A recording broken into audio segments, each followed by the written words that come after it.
Precision machining is problem solving. We're finding solutions to problems or creating answers to problems. So taking something that looks like nothing and turning it into something, essentially, is how I would describe it. If a person enjoys a challenge and they're willing to take on that challenge, they can do well in this.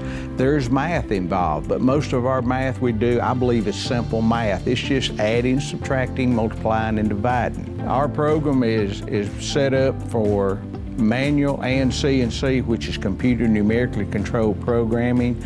We start off on manual and we'll end up eventually on our CNC side. We have manual lathes and mills. We have CNC lathes and mills.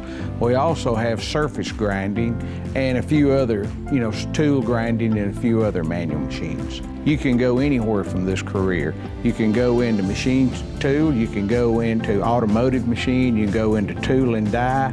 There are just multiple things, mold making. There's a lot of things you can go into, and you can also go anywhere in the country and get a job. This is something that you can travel with. You don't have to stay local.